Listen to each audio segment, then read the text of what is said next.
ಆಮೇಲೆ ಎಸ್, ಅತಿ ಭೋಜನದ ಮದವು ದೇವರಿಗೆ ಅಸಹ್ಯವಾಗುತ್ತದೆ.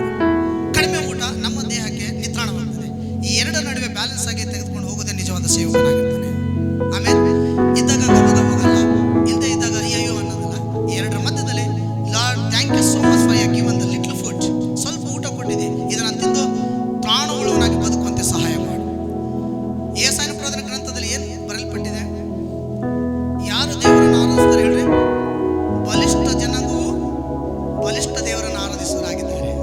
ನಾವು ಬಲಿಷ್ಠ ಜನಾಂಗ ಈ ಭೂಮಿಯ ಮೇಲೆ, ಅದನ್ನು ಇದಕ್ಕೆ ಪೋಷಿಸಿಬಿಟ್ಟು ದೇವರ ರಾಜ್ಯಕ್ಕಾಗಿ ನಿಲ್ಲುವರಾಗಿರೋಣ. ಅತಿ ಭೋಜನ ಬೇಡ, ಲಿಟ್ಲ್ ಫುಡ್ ಇನ್ ಮಿಡಲ್ ಆಗಿ ದೇವರೇ ನಿನ್ನನ್ನು ಘನಪಡಿಸ್ತಾರೆ. ಏನೇ ಆಹಾರ ಕೊಟ್ಟರು ಕೂಡ ತೃಪ್ತಿಯಾಗಿ ಸಂತೋಷದ ಇದನ್ನು ಊಟ ಮಾಡ್ತೇನೆ, ಆರೋಗ್ಯ ಕೊಡು, ನೀನು ಇದನ್ನು ಪೋಷಿಸು. ಬಟ್ ನಮ್ಮ ಡ್ಯೂಟಿ ಮೊದಲು ನಾವು ಮಾಡೋದಾದ್ರೆ, second god provides his duty. ಮೊದಲು ದೇವರೇ ನಿನ್ನ ಡ್ಯೂಟಿ ನೀನು ಮಾಡು ಅಂದಾಗ god stands and stops his duties. ನಾವು ನಮ್ಮ ಡ್ಯೂಟಿಯಲ್ಲಿ ಫೇಲ್ಯೂರ್ ಆಗಬೇಕಾಗುತ್ತೆ.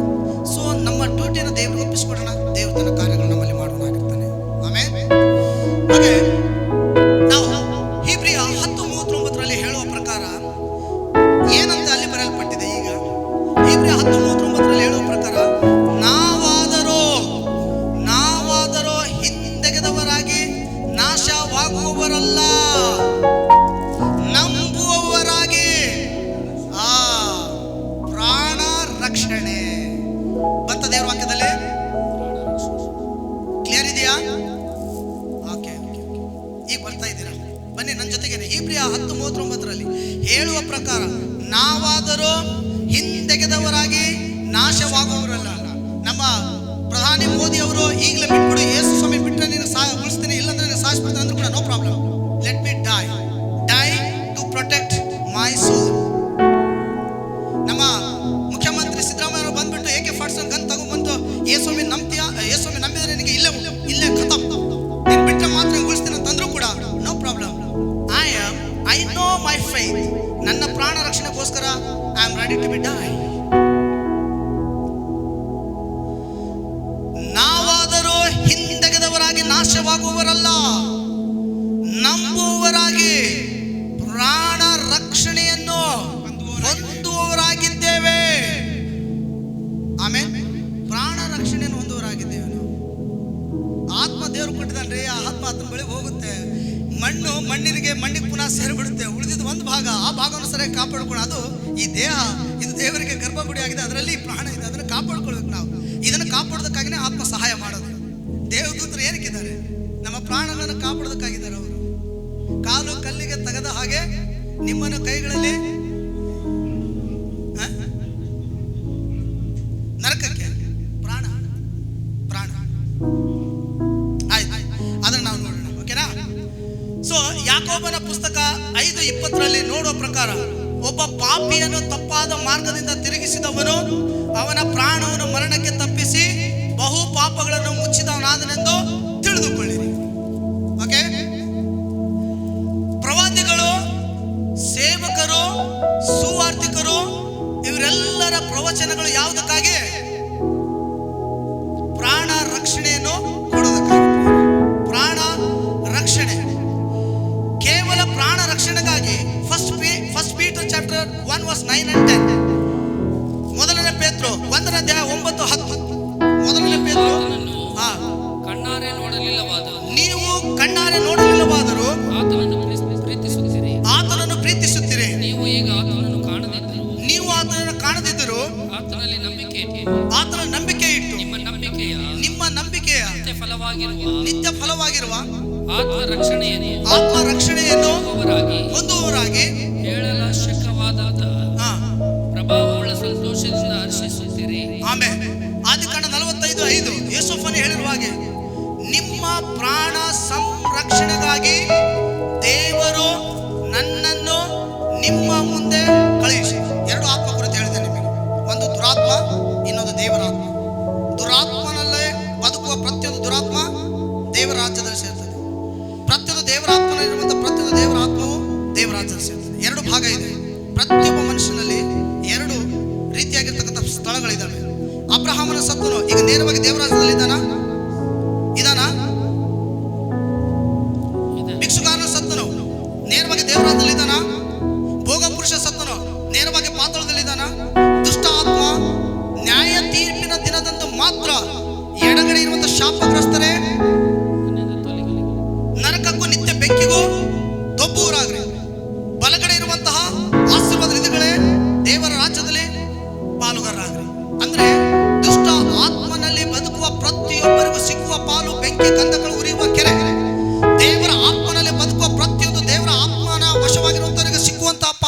ರಾಜ್ಯ. ಎರಡು ಭಾಗವು, ಒಂದು ಅಬ್ರಹಾಮನ ಸತ್ತನು ನೇರವಾಗಿ ಸ್ವರ್ಗಕ್ಕಿಲ್ಲ, ಪರದೇಶದಲ್ಲಿದ್ದಾನೆ.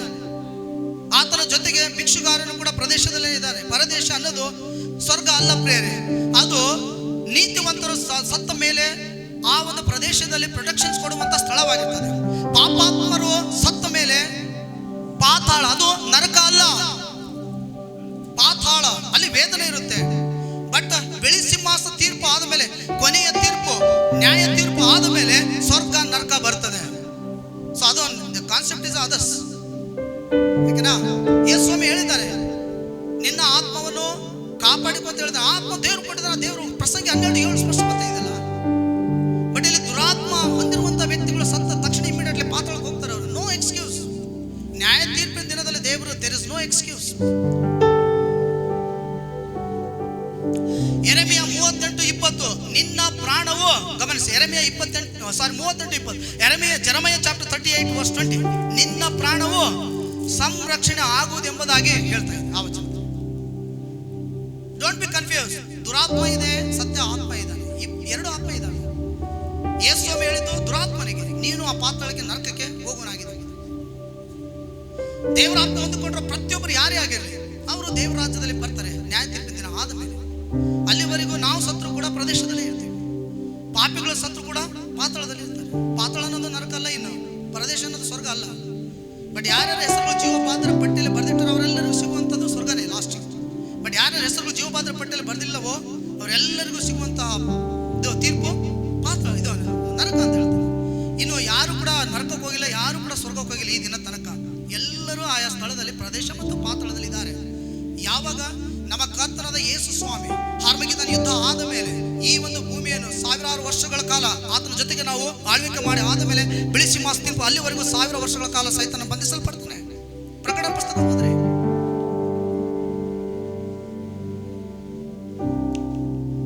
ಜೆರೆಮೀಯ ಚಾಪ್ಟರ್ 38:20, ಯೆರೆಮೀಯನ ಪುಸ್ತಕ 38:20 ಗಮನಿಸಿ. ಯೆರೆಮೀಯನು ನಿನ್ನನ್ನು ಒಪ್ಪಿಸರು ಜಿಯಾ, ನಾನು ನಿನಗೆ ಹೇಳಿರುವ ಯೆಹೋವನ ಮಾತನ್ನು ಕೈಗೊಂಡರೆ ಪ್ರಾಣ ಉಳಿಯುವುದು. ನಿನ್ನ ವಾಕ್ಯಗಳನ್ನ ನಾನು ಕೈಗೊಂಡು ನಡೆದ್ರೆ ಏನು ಉಳಿತದೆ? ಪ್ರಾಣ ಉಳಿತದೆ, ನನ್ನ ಪ್ರಾಣ ಉಳಿತದೆ. ನೀನು ಅದಕ್ಕೆ ನಾವೆಲ್ಲ ದೇವರ ವಾಕ್ಯಗಳು ನಮ್ಮ ಪ್ರಾಣಗಳಲ್ಲಿ ಅದನ್ನು ತುಂಬ ಪಂಚ್ ಮಾಡ್ತಾ ಹೋಗ್ತದೆ. ದೇವರ ಆತ್ಮ ಸಹಾಯ ಮಾಡ್ತಾನೆ ನಮ್ಮನ್ನು ಕಾಪಾಡೋದಕ್ಕೆ, ಅದನ್ನು ಕಾಪಾಡಿಸ್ತಾನೆ. ಮತ್ತು ದೇವದೂತರು ಕೂಡ ಅದನ್ನು ರಕ್ಷಣೆಯಲ್ಲಿ ಕೊಟ್ಟು ನಡೆಸ್ತಾ ಹೋಗ್ತಾ ಇರ್ತಾರೆ. ನಾವೆಷ್ಟು ಭಾಗ್ಯವಂತರು ಗೊತ್ತಾ? ದೇವದೂತರು ಇಳಿದು ಬರ್ತಾರೆ ನಮ್ಮನ್ನು ಕಾಪಾಡೋದು. ನಮ್ಮೆಲ್ಲರಿಗೂ ಒಂದೊಂದು ದೂತರು ದೇವರು ಕೊಟ್ಟಿದ್ದಾರೆ. ನಮ್ಮ ಕಾಲು ಕಲ್ಲಿಗೆ ತಗಲದ ಹಾಗೆ ಕಾಪಾಡೋದು, ಶರೀರವನ್ನು ಕಾಪಾಡೋದು, ನಮ್ಮ ಪ್ರಾಣವನ್ನು ಕಾಪಾಡ್ತಾರೆ. ಆತ್ಮಕ್ಕೆ ಅವ್ರು ಏನು ಮಾಡ್ತಾರೆ? ಹಾಗೆಯೇ ಚೈತನ್ಯ ತುಂಬಿಸ್ತಾ ಕಾಪಾಡ್ತಾ ಹೋಗ್ತಾರೆ. ಅಂದ್ರೆ ಆತ್ಮ ಶಕ್ತಿನ, ದೇವದೂತರ ಶಕ್ತಿನ, ಆತ್ಮವೇ ಶಕ್ತಿ. ದೇವರು ಆತ್ಮ, ಅದು ಕರ್ತನಿಂದ ಬಂದಿರುವಂಥ ಆತ್ಮ, ಅದು ಶಕ್ತಿತ್ವವಾಗಿರ್ತದೆ. ಆ ಆತ್ಮವು ನಮಗೆಲ್ಲ ರೀತಿಯಿಂದ ಆ್ಯಂಗಲಿಂದ ನಮ್ಮನ್ನು ಅದು ಬಚಾವ್ ಮಾಡ್ತಾ ಕಾಪಾಡ್ತಾ ಹೋಗ್ತದೆ. Okay, it's a very twisted message. ಇವತ್ತು ತುಂಬ ಟ್ವಿಸ್ಟೆಡ್. ಏನಿದು ಪಾಸ್ಟರ್ ಉಮೇಶ್ ಅವರು ಏನು ನಮ್ಮ ಮುಂಡ್ರಿಗೆ ಸಭೆ ಬಂದ್ಬಿಟ್ಟು ಈ ಒಂದು ಆತ್ಮ ಪ್ರಾಣ ಶರೀರ ಬಗ್ಗೆ ಏನೋ ತೊಗೊಂಡ್ಬಿಟ್ಟಿದ್ದಾರಲ್ರಿ ಅಂತಂದೇಳಿ ಈಗ ಡೌಟ್ಸ್ ಇದೆ, ತುಂಬ ಡೌಟ್ಸ್ ಇದೆ, ತುಂಬ ಕ್ವಶನ್ಸ್ ಕಾಡ್ತಾ ಇದೆ. ಪಾಸ್ಟರ್ ಉಮೇಶ್ ಅವ್ರಿಗೆ ಎಲ್ಲಿ ಹಿಡಿಬೇಕು, ಎಲ್ಲಿ ಕ್ಯಾಸ್ ಮಾಡಿದ್ರೆ ನಿಲ್ಲಿಸಬೇಕು ಅಂತಂದೇಳಿ. No problem. ನಾವೆಲ್ಲರೂ ನಾವೆಲ್ಲರೂ ಅಣ್ಣ ತಮ್ಮಂದರಾಗಿದ್ದೇವೆ, ನಾವೆಲ್ಲರೂ ಸೇವಕರಾಗಿದ್ದೇವೆ, ನಾವೆಲ್ಲ ಲೀಡರ್ಸ್ಗಳಾಗಿದ್ದೇವೆ. We should understand the truths. ಸತ್ಯ ನಿನ್ನಲ್ಲಿ ಇದ್ರೆ ನಾನು ಖಂಡಿತವಾಗಿ I will accept it. You are greater or small, ನೀವು ದೊಡ್ಡವನಾಗಿರ್ಬೋದು ಚಿಕ್ಕನಾಗಿರ್ಬೋದು, ಐ ಡೋಂಟ್ ಕೇರ್. ನಿನ್ನಲ್ಲಿ ಇದೆಯಾ, ಅದು ಓಕೆ ಇದೆಯಾ, okay I will agree, I obey. ನಾನು ನಿನ್ನನ್ನು ತಲೆ ಬಾಗ್ತೇನೆ. ದೇವರ ಆತ್ಮನು ಕೇವಲ ಪ್ರಾಣ ರಕ್ಷಣೆಗೆ ಸಹಾಯ ಮಾಡುತ್ತಾನೆ ಬಂದಿದೆ. ದೇವರು ತನ್ನ ಆತ್ಮನು ಮನುಷ್ಯನಲ್ಲಿ ನೀಡಿದ್ದು ನಮ್ಮ ಪ್ರಾಣ ರಕ್ಷಣೆಗಾಗಿ ಆಗಿರುತ್ತದೆ. ಇದಕ್ಕೆ ರೆಫರ್ಸ್ ಕೊಡ್ರಿ ಅಂತ ಕೇಳಿದ್ರು ಕೂಡ ಎಜ್ಕೇಲ 30:27 ಜಸ್ಟ್ ಸಮ್ ಪಾಯಿಂಟ್ಸ್ ನಾನು ನಿಮಗೆ ರೆಡಿ ಮಾಡಿ ಬಂದಿದ್ದೇನೆ. ನನ್ನ ಆತ್ಮನು ನಿಮ್ಮಲ್ಲಿ ನೆಲೆಸುವಂತೆ ಅನುಗ್ರಹಿಸಿದೆನು. ನನ್ನ ಆತ್ಮವನ್ನು ನಿಮ್ಮಲ್ಲಿ ನೆಲೆಸುವಂತೆ ಅನುಗ್ರಹಿಸಿದೆನು. ಮತ್ತು ಯೋಹಾನನ ಸುವಾರ್ತೆ 14 ಏನು ಹೇಳ್ತದೆ? ಆತ್ಮನು ನಿಮ್ಮನ್ನು ಸಕಲ ವಿಧವಾದ ಜ್ಞಾನ, ಸಕಲ ವಿಧವಾದ ಮಾರ್ಗ, ಸಕಲ ವಿಧವಾದ ಕೃಪೆಯನ್ನು ಕೊಟ್ಟು ನಿಮ್ಮನ್ನು ಆತನು ನಡೆಸುವನು ಅಂತ ಇದೆ. ಅಂದ್ರೆ ಆ ಆತ್ಮವು ನಮಗೆ ಪ್ರೊಟೆಕ್ಷನ್ಸ್ ನಲ್ಲಿ ಕರೆದುಕೊಂಡು ಹೋಗುವಂತದ್ದಾಗಿರ್ತದೆ. ದೇವರ ಆತ್ಮ ಕೇವಲ ನಮ್ಮ ಪ್ರಾಣ ರಕ್ಷಣೆಗೆ ಮಾತ್ರ ಸಹಾಯ ಮಾಡ್ತಾರೆ. ದೇವರ ವಾಕ್ಯ ನಮ್ಮ ಪ್ರಾಣ ರಕ್ಷಣೆಗಾಗಿ ಮಾತ್ರ ಸಹಾಯ ಮಾಡ್ತಾರೆ. ನಿನ್ನೆ ದೇವರ ವಾಕ್ಯ ಕುರಿತು ಕೇಳಿದ್ರಲ್ಲ, ವಾಕ್ಯ ಇಲ್ಲ ಅಂತಂದ್ರೆ ಪವಿತ್ರಾತ್ಮ ನೆಲೆಗೊಳ್ಳುವುದಿಲ್ಲ. ವಾಕ್ಯ ಫಸ್ಟ್, ದೆನ್ ಪವಿತ್ರಾತ್ಮ ಸೆಕೆಂಡ್. ಆತನ ಇಂಟರ್ಫಿಯರ್ ಆಗ್ತಾನೆ. ಆದಿ ಅಪೊಸ್ತಲರ 2ನೇ ಅಧ್ಯಾಯದಲ್ಲಿ ಏನ್ ಮಾಡಿದ್ರು? ಅವ್ರು ಏನನ್ನು ಹೊಂದಿಕೊಂಡು ಪ್ರಾರ್ಥನೆ ಮಾಡ್ತಾ ಇದ್ರು?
ಏರಿಸುವೆನೆಂಬುದಾಗಿ ಮಾತನಾಡಿದ್ದು ಒಂದು ಸಾಕ್ಷಿ ಇದೆ. ದೇವರು ಸಕಲ ಆತ್ಮೀಯ ವರಗಳನ್ನು ನೀಡಿದ್ದು ನಮ್ಮ ಪ್ರಾಣ ರಕ್ಷಣೆ. ನಮ್ಮಲ್ಲಿ ವರ ಇದೆಯಲ್ಲ, ಪ್ರಾರ್ಥನೆ ವರ ಇದೆ, ಬಿಡುಗಡೆ ವರ ಇದೆ, ಸುವಾರ್ತೆ ಸಾರ ವರ ಇದೆ, ನಂಬಿಕೆಯ ವರ ಇದೆ, ಮತ್ತೆ ಪ್ರೀತಿಸುವ ವರ ಇದೆ, ಕೊಡುವಂಥ ವರ ಇದೆ, ಏನೇನು ವರಗಳಿದ್ದಾವೆ. 9 ವರಗಳು ದೇವರ ಆತ್ಮನಲ್ಲಿರುವಂಥ ಎಲ್ಲ ವರಗಳು ಏನಕ್ಕಾಗಿದೆ? ನಮ್ಮ ಪ್ರಾಣ ರಕ್ಷಣೆಗಾಗಿ ಮಾತ್ರ ಇದ್ದಾವೆ. ಪ್ರಾಣ ರಕ್ಷಣೆಗೋಸ್ಕರ ಮಾತ್ರ ದೇವರು ಆ ವರಗಳನ್ನು ಕೊಟ್ಟಿದ್ದಾನೆ. ಮುಖ್ಯವಾಗಿ ನಮ್ಮ ಪ್ರಾಣದ ರಕ್ಷಣೆ ಕಳೆದುಕೊಂಡಿದ್ದು ಯಾವಾಗ? ಪ್ರಾಣವು ದೇವರಿಂದ ದೂರವಾಗಿದ್ದು ಯಾವಾಗ? ದೇವರು ತಿನ್ನಬಾರದೆಂದು ಆಜ್ಞಾಪಿಸಿದ ಮರದ ಫಲವನ್ನು, ಆ ಹಣ್ಣನ್ನು ತಿಂದ ಕಾರಣ ನಮ್ಮ ಪ್ರಾಣ ಆದಾಮನ ಪ್ರಾಣವು ಪಾಪದಲ್ಲಿ ಸಿಲುಕಿ ಮರಣಕ್ಕೆ ಪಾತ್ರವಾಗಿತ್ತು, ತೀರ್ಪಿಗೆ ಗುರಿಯಾಯಿತು. ಆದಿಕಾಂಡ 3:1-6. ರೋಮ 3:23 ಫಾರ್ ಆಲ್ ಹ್ಯಾವ್ ಸಿನ್. ಆದಾಮನಿಂದ ಬಂದಿರತಕ್ಕಂತಹ ಮೂಲ ಪಾಪವು ರೋಮ 3:23 ಸ್ಪಷ್ಟವಾಗಿ ದೇವರ ಆತ್ಮನ ಪೌಲನ ಮೂಲಕ ಬರೆಯಲ್ಪಡುವಂತೆ ಸಹಾಯವಾಯಿತು. For all have sin and come short the glory of God. The wages of sin is the death. ಪಾಪವು ಕೊಡುವ ಸಂಬಳ ಮರಣ. ಹಾಗಾದ್ರೆ ಇಲ್ಲಿ ಪಾಪವು ನಮ್ಮ ಒಂದು ಪ್ರಾಣದ ಮೇಲೆ ಅದು ಅಟ್ಯಾಕ್ ಮಾಡ್ತಾ ಇರ್ತದೆ. ಅದನ್ನು ನಾವು ಪ್ರೊಟೆಕ್ಷನ್ ತೆಗೆದುಕೊಳ್ಬೇಕಂದ್ರೆ ದೇವ್ರ ವಾಕ್ಯ ಬೇಕು, ವಾಗ್ದಾನಗಳು ಬೇಕು, ದೇವ್ರ ಆತ್ಮನೆ ಬೇಕು, ದೂತರು ಬೇಕು.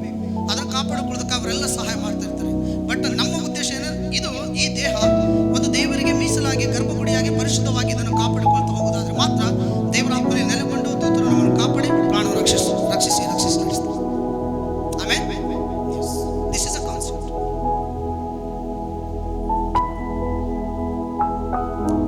ಇದನ್ನು ತಪ್ಪಿಸಲು ದೇವರು ಏನು ಕೊಟ್ಟ?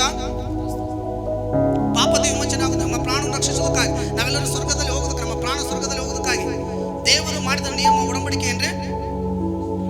Where there is no blood, no remission. ರಕ್ತ ಇಲ್ಲದೆ ಪಾಪ ಪರಿಹಾರ ಇಲ್ಲ. ಇಬ್ರಿಯ ಬರೆದ ಪತ್ರಿಕೆ 9ರಲ್ಲಿ ನಾವು ನೋಡ್ತೇವೆ. ಓಕೆ, ಎಲ್ಲ ವಸ್ತುಗಳು ನಮ್ಮನ್ನು ಪಾಪ ತಪ್ಪಿಸೋದಕ್ಕಾಗಿ, ನಮ್ಮ ಪ್ರಾಣವನ್ನು ಕಾಪಾಡೋದಕ್ಕಾಗಿ ದೇವರು ರಕ್ತವನ್ನು ಕೊಟ್ಟ, ಕ್ರಿಸ್ತನ ಪ್ರಾಣವನ್ನು ಕೊಟ್ಟ, ಕ್ರಿಸ್ತನು ತನ್ನ ಆತ್ಮವನ್ನು ಅನುಗ್ರಹಿಸಿ, ತನ್ನ ದೂತರನ್ನು ಕೊಟ್ಟ, ವಾಕ್ಯಗಳನ್ನು ಕೊಟ್ಟ, ಸತ್ಯವೇದ ಎಲ್ಲವನ್ನು ಕೊಟ್ಟ. ನಮಗೆ ಏನೇನು ಬೇಕು ಅವೆಲ್ಲವನ್ನು ಕೊಟ್ಟ, ಅದನ್ನು ಕಾಪಾಡು. ಶುದ್ಧ ಎಲ್ಲ ವಸ್ತುಗಳು ದೇವರ ರಾಜ್ಯದಲ್ಲಿ ಸೇರ್ಬೇಕಂದ್ರೆ ಪರಿಶುದ್ಧವಾಗಿಯೇ ಸೇರ್ಬೇಕು. ಮತ್ತು ಧರ್ಮಶಾಸ್ತ್ರ ಪ್ರಕಾರವಾಗಿ ಎಲ್ಲ ವಸ್ತುಗಳು ಶುದ್ಧೀಕರಿಸಲ್ಪಡುವುದು ರಕ್ತದಿಂದ. ಅದಕ್ಕೆ ರಕ್ತ ಪ್ರೋಕ್ಷಣಿತಂ ಪಾಪ ಪರಿಹಾರ. ರಕ್ತಧಾರೆ ಇಲ್ಲದೆ ಪಾಪ ಪರಿಹಾರ ಇಲ್ಲ. ಹಾಗಾದ್ರೆ ಆ ಒಂದು ರಕ್ತವು ನಾನು ಕೊಟ್ಟರೆ ಆಗುತ್ತಾ? ನಾನು ಪಾಪಿ ಆಗೋದ್ರಿಂದ ಮತ್ತೊಬ್ಬ ಪಾಪಿಯನ್ನು ರಕ್ಷಣೆ ಕೊಡಲು ಕ್ಷಮ ಪಡ್ಕೊಂಡು ನಂದು ಆಗೋದಿಲ್ಲ. ಪರಿಶುದ್ಧ ದೇವರೇ ಮನುಷ್ಯನ ಧಾರಿಯಾಗಿ ಮನುಷ್ಯ ಶರೀರವನ್ನು ಧರಿಸಿಕೊಂಡು ಒಂದು ಸಾರಿ ಅವತಾರ ಧರಿಸಿಕೊಂಡು. ನಮ್ಮ ದೇವರಿಗೆ ಎಷ್ಟು ಅವತಾರ ಇದೆ? ಚಪ್ಪಾಳೆ ತಟ್ರಿ ಯಾರಿಗೆ ಅವರು? ಮೋಸಸ್ ಪಾಸ್ಟರ್ ಬಳ್ಳಾರಿ, ಚಪ್ಪಾಳೆ ತಟ್ರಿ ಜೋರಾಗಿ. ಒಂದೇ ಒಂದು ಅವತಾರ. ಇಲ್ಲಿ ತೋರಣದಲ್ಲಿ ಎಲ್ಲಾದ್ರೂ ಕೇಳಿದ್ರಾ? ಕೇಳಿಲ್ಲ. ಒಂದೇ ಒಂದು ಅವತಾರ. ಆಮೇಲೆ ನಾವು ಯಾವ ಸಂತಾನದವರಾಗಿದ್ದೇವೆ? ನಾವೆಲ್ಲರೂ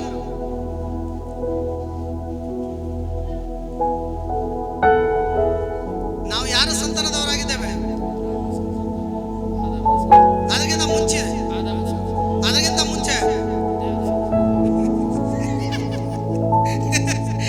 ಮುಂದ್ಗಡೆ ಕೂತಿದ್ಯಾ? ತುಂಬಾ ಪನಿಷ್ಮೆಂಟ್ ಇದೆ. ಪರ್ಸನಲ್ ಆಗಿ ಭೇಟಿ ಆಗ್ಬೇಕು. ಓದಿಲ್ವಾ? ಸರ್ಪ್ರೈಸ್. ಏನ್ ನಡೀತಾ ಇದೆ ಇಲ್ಲಿ? ಸಂದೇಶ ನಡೀತಾ ಇದೆ ಇಲ್ಲ? ಬಟ್ ಪ್ಲಸ್ ಏನ್ ನಡೀತಾ ಇದೆ?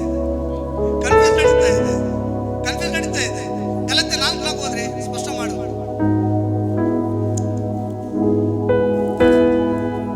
ಗಲಾತ್ಯ 4:4 ನೀವು ಪುತ್ರರಾಗಿರುವುದರಿಂದ ದೇವರು ಅಪ್ಪ ತಂದೆ ಎಂದು ಕೂಗುವ ತನ್ನ ಮಗನ ಆತ್ಮವನ್ನು ನಮ್ಮ ಹೃದಯಗಳಲ್ಲಿ ಕಳಿಸಿಕೊಟ್ಟರು. ಹೀಗಿರುವಲ್ಲಿ ಇನ್ನು ನೀನು ದಾಸ ಮಗನಾಗಿದ್ದೀಯ. ಒಂದು ನಿಮಿಷ. ಯೇಸು ಯಾವ ಸಂತಾನ? ನಾವು ಯಾವ ಸಂತಾನ? ಹಾಗಂದ್ರೆ ಯೇಸು ಈಕ್ವಲ್ ಮಾಡ್ತೇನೆ. ನಾವೆಲ್ಲರೂ ಪುರುಷನಿಂದ ಉಂಟಾಗಿರುವಂತಹ ಪುರುಷ ಸಂತಾನ ಆಗಿದೆ. ಯೇಸು ಒಬ್ಬನೇ ಮಾತ್ರ ಈ ಜಗತ್ತಿಗೆ ಒಂದೇ ಒಂದು ಅವತಾರ ಹೇಳ್ತಿಲ್ಲ. ಆ ಅವತಾರವೇ ಸ್ತ್ರೀ ಸಂತಾನವಾಗಿ ಬರಬೇಕಾಗಿತ್ತು. ಆ ಸ್ತ್ರೀಯ ಸಂತಾನವೇ ಯೇಸು. ಆದರೆ ನಾವೆಲ್ಲರೂ ಪುರುಷ ಸಂತಾನದವರಾಗಿದ್ದೇವೆ. ನಾವೆಲ್ಲ ಆದಾಮನಿಂದ ಜನ್ಮ. ತದನಂತರವಾಗಿ ನಾವು ಆ ಬ್ರಾಹ್ಮಣ ಸಂತಾನ, ದೇವರ ಸಂತಾನ, ದೇವರ ಮಕ್ಕಳು ಅಂತ ಹೇಳ್ತೀವಿ. ನಾವೆಲ್ಲರೂ ಪುರುಷನಿಂದ ಉಂಟಾಗಿರೋದ್ರಿಂದ ಪುರುಷ ಸಂತಾನ ಕರೆಬಿಟ್ರೆ, ಯೇಸು ಸ್ವಾಮಿ ಮಾತ್ರ ಸ್ತ್ರೀಯಲ್ಲಿ ಹುಟ್ಟಿದವನಾಗಿರೋದ್ರಿಂದ ಸ್ತ್ರೀ ಸಂತಾನ ಒಬ್ಬನೇ ಒಂದೇ ಒಂದು ಅವತಾರ ದೇವರು ಹುಟ್ಟಿದ್ದು. ಅದು ದೇವರು ಮನುಷ್ಯನ ಹತ್ರ ಧರಿಸ್ಕೊಂಡು ಬಂದಿದ್ದು ಕನ್ಯೆಯಲ್ಲಿ.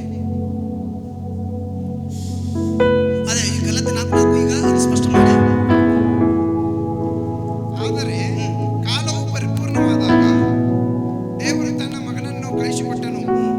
ಧರ್ಮಶಾಸ್ತ್ರಾಧೀನರಾದವರನ್ನು ವಿಮೋಚಿಸಬೇಕೆಂತಲೂ ಪುತ್ರರ ಪದವಿಯನ್ನು ನಮಗೆ ದೊರಕಿಸಬೇಕೆಂತಲೂ ಆತನು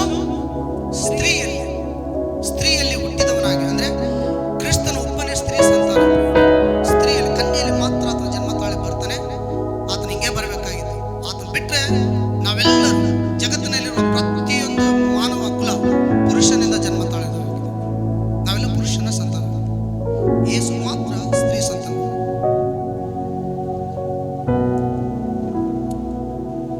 ನಮ್ಮ ಪ್ರಾಣವನ್ನು ಉಜ್ಜೀವನ ಮಾಡಿ ರಕ್ಷಣೆಗೆ ನಡೆಸುತ್ತದೆ. ಕೀರ್ತನೆ ಈಗ ಹೋದ್ರೆ 33:19, 34:22. ಕೀರ್ತನೆ 33:19. ಅವರ ಪ್ರಾಣವನ್ನು ಮರಣದಿಂದ ತಪ್ಪಿಸುವನು. ಯಾರು? ಮತ್ತೊಂದ್ಸರಿ ಓದಿಸು. ಅವರ ಪ್ರಾಣವನ್ನು ಮರಣದಿಂದ ತಪ್ಪಿಸುವನು. ಮರಣದಿಂದ ತಪ್ಪಿಸುವನು. ಯಾರು ತಪ್ಪಿಸ್ತಾರೆ? ದೇವದೂತರುಗಳು, ದೇವರ ವಾಕ್ಯ, ಪವಿತ್ರ ಆತ್ಮ ನಮ್ಮ ಪ್ರಾಣವನ್ನು ಮರಣದಿಂದ ತಪ್ಪಿಸ್ತಾರೆ. ಇವ್ರ ಕೆಲಸ.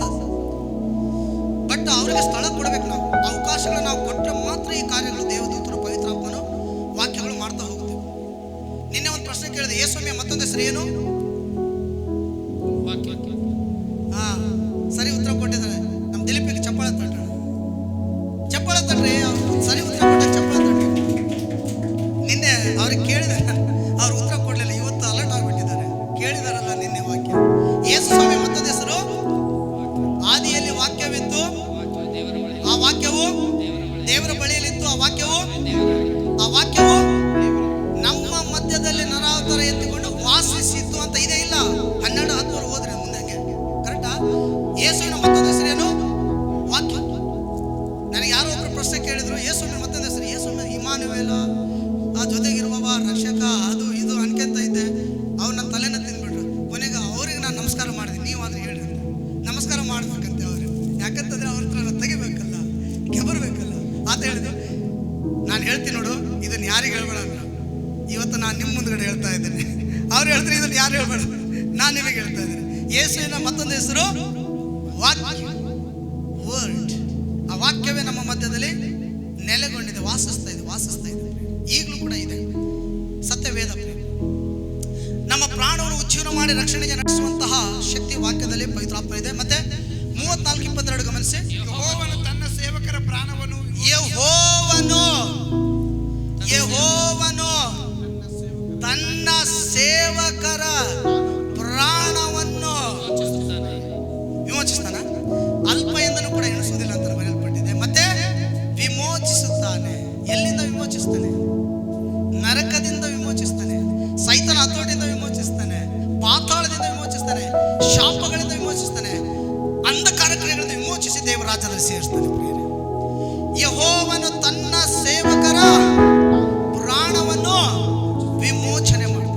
ನಾವು ವಿಮೋಚಿಸಲ್ಪಟ್ಟಿದ್ದೇವೆ, ವಿಮೋಚನೆ ಆಗುವರಾಗಿದ್ದೇವೆ, ವಿಮೋಚನೆ ಆಗಿದ್ದೇವೆ. ಆಮೇಲೆ ದೇವನಾಮಕ್ಕೆ ಸ್ತೋತ್ರವಾಗಲಿ. ನಾನು ಫಸ್ಟ್ ಸೆಷನ್ ಮುಗಿಸ್ತೇನೆ. ಸೆಕೆಂಡ್ ಸೆಷನ್ಗೆ ಇದನ್ನು ಕಂಟಿನ್ಯೂ ಮಾಡಿ ಕನ್ಕ್ಲೂಷನ್ ತೆಗೆದುಕೊಳ್ತೇನೆ. ಮಧ್ಯಾಹ್ನ ಊಟವಿರ್ತದೆ.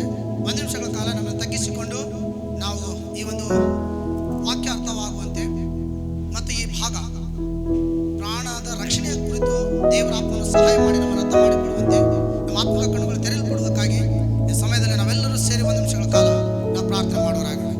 ಭೂಮಿ ಆಕಾಶಗಳ ಒಡೆಯನಾದಂಥ ಪರಿಶುದ್ಧಗಳ ತಂದೆಯ ದೇವರೇ, ನಿಮ್ಮ ಪರಿಶುದ್ಧಗಳ ನಾಮಕ್ಕೆ ಸ್ತೋತ್ರವಾಗಲಿ. ಸಮಯದಲ್ಲಿ ದೇವರೇ, ನಮ್ಮನ್ನು ನಿಮ್ಮ ಕೈಗಳಲ್ಲಿ ಒಪ್ಪಿಸಿಕೊಡ್ತೇನೆ. ನಮ್ಮಲ್ಲಿ ಅನೇಕ ಗೊಂದಲಗಳಿದ್ದಾವೆ, ಅನೇಕ ರೀತಿಯಾದ ಯೋಚನೆಗಳಲ್ಲಿದ್ದಾವೆ. ದೇವರಾತ್ಮ ಈ ಸ್ಥಳದಲ್ಲಿ ಸಹಾಯ ಮಾಡಲಿ. ನಮಗೆ ಪ್ರಾಣವನ್ನು ಕೊಟ್ಟಿದ್ದೀರಿ, ನಮಗೆ ಉಸಿರನ್ನು ಕೊಟ್ಟಿದ್ದೀರಿ. ಭೂಮಿಯ ಮೇಲೆ ಬದುಕುವ ತನಕ ಅದನ್ನು ಕಾಪಾಡಿಕೊಂಡವರಾಗಿ ನಿಮ್ಮ ರಾಜ್ಯದಲ್ಲಿ ಅದನ್ನು ಸೇರಿಸುವಂತೆ ಸಹಾಯ ಮಾಡಿ. ಶರೀರವು ಯಾವುದಕ್ಕೂ ಉಪಯೋಗವಿಲ್ಲ ಎಂಬುದಾಗಿ ನೀವು ಮಾತನಾಡಿದ್ದೀರಿ. ಇದು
ಸ್ಥಾಪಿಸಲ್ಪಡುವಂತೆ, ನಮ್ಮ ಆತ್ಮದ ಕಣ್ಣುಗಳು ತೆರೆಯಲ್ಪಡುತ್ತೆ ಕೃಪೆ ಕೊಡ್ರಿ. ನಮ್ಮ ಪ್ರಾರ್ಥನೆ ನೀವು ಆಲಿಸೋದಕ್ಕಾಗಿ ವಂದನೆ. ತಿರುಗಿ ಬರುವ ಯೇಸುವಿನ ನಾಮದಲ್ಲಿ ಅದೇ ತಾಳ್ಮೆಯಿಂದ ಬೇಡನ್ನು ಕೊಡ್ತೇವೆ ನಮ್ಮ ಪ್ರೀತಿಯ ಪರಲೋಕ ತಂದೆಯಾದ ದೇವರೇ, ಆಮೆನ್.